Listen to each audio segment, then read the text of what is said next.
Everybody thinks that the boom is what's good. And then when the minute you have a recession, what does Congress want to do? What does the president want to do? We need a stimulus. We can't have this recession. We need to stimulate the economy.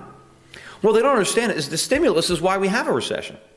Right? The stimulus is what caused the boom. But the boom is the problem. The boom is where all the mistakes are made. The recession is where the mistakes are corrected. Right? That's where the cure takes place. So we need the recession. Now, when people say we need the recession, they'll try to say, oh, you're heartless. You're happy that people are suffering. No, it doesn't mean we're happy about it. It just means it's necessary. It's like if somebody checks into rehab because they're a drug addict and then they're going through withdrawal, that doesn't mean that the rehab center is happy that the people are suffering through withdrawal. They just know that if they want to get healthy and kick the habit, that they're going to go through withdrawal. That's just part of the cure. You know, if when you checked into rehab, every time you started having withdrawal symptoms, they gave you drugs, right? You're not going to get cured. You might be popular. You might be a popular rehab center if you're giving out drugs to everybody, but not because you're curing anybody.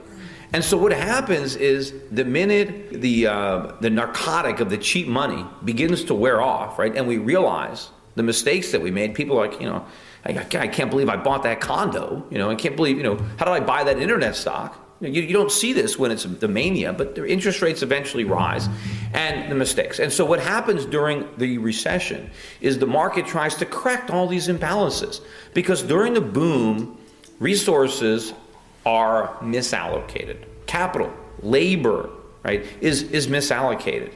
In the housing bubble, right, too much capital went into building homes, remodeling homes.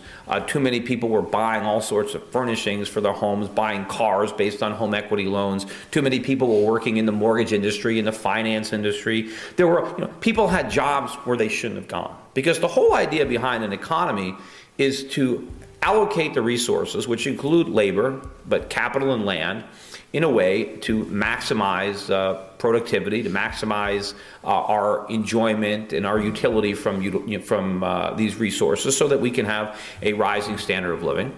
But if capital and labor and land are where they're not supposed to be, right, that you have to correct that. And what does that mean? What happens when the bubble bursts? Well, people that made bad investments lose money. People that have jobs that they shouldn't have, you know, they have to lose those jobs so they can get other jobs.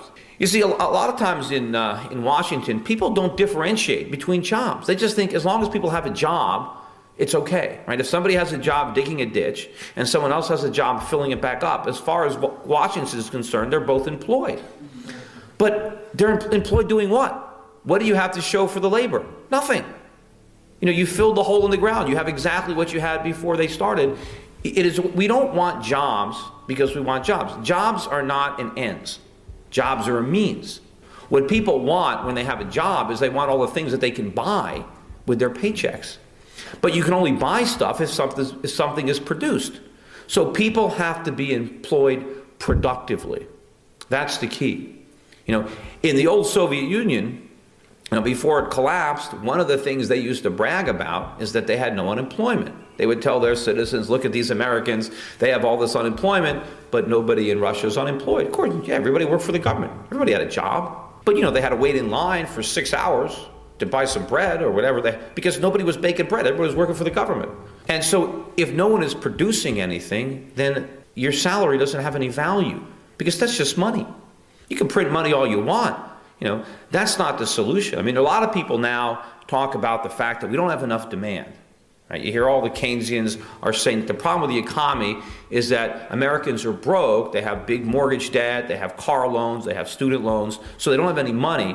And so the government needs to print money so we can have more spending. You know, if you're broke, just adding money isn't going to change the circumstances, because money in and of itself doesn't have any value at all. It's just a little piece of paper. You know, they're broke because they're loaded up with debt and they're not productive. And more money isn't going to change that. Or if the government, they'll say, well, the people are broke, so the government has to spend. Spend what? If the people are broke, the government is broke. Where does the government get the money? It doesn't get it from the moon. No, it gets it from the people.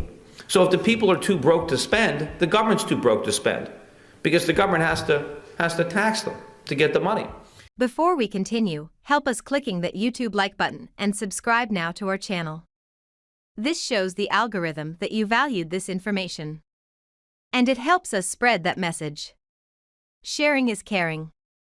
And now I have bad news for you. If you're not rich by now, you're screwed. And if you're in debt, you're even double screwed. How so, you might wonder? Well, the sad truth is that you're working your whole life to make someone else rich. The mega corporations, the banks, the politicians, everyone is getting richer. They get your money. And what is even worse, they get your time, they get your life. You are not even in a rat race, you're in a financial prison. But what could a solution for you look like? Honestly, I don't know, but I know what a solution for me would look like. It's very simple. I use whatever money I have and I multiply it with 1,000. This could make my life much easier and probably yours as well. If you have $1,000 available and multiply this with 1,000, I believe that this could solve some financial issue for the one or the other. Of course, if you're ugly, you would have to multiply it with much more than 1,000.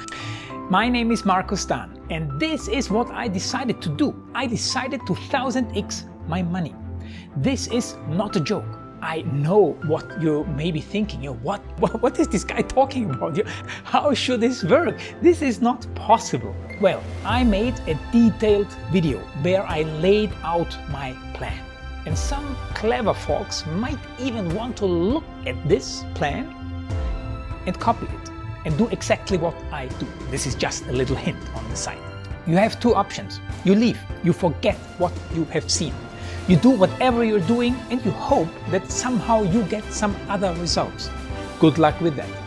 Or you click the link below the video. You enter your email address because I'm not showing this to everybody. You at least watch my video on how I plan to 1000x my money. The choice is yours. Make the right choice. Join me. See what a different future you could have. See at least how I plan to do the 1000x. So click on the link below, enter your email address, and I see you on the other side. Your Markus Dahn.